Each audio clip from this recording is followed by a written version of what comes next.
In this video, I'll show you how you can factory reset a HP OfficeJet Pro 8122E printer.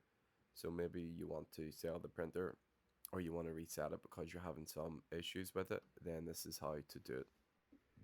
On the printer's touchscreen, select Menu, then scroll down until you see the Tools option. Press on that. Then from here, select Maintenance, then Restore Settings.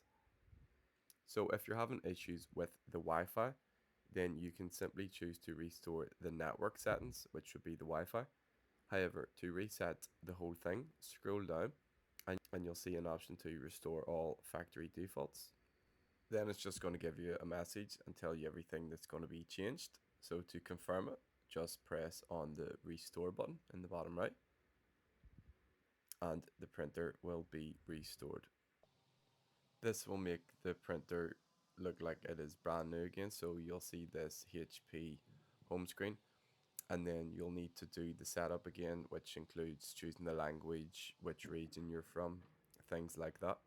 So if you found this video useful, then please like and subscribe.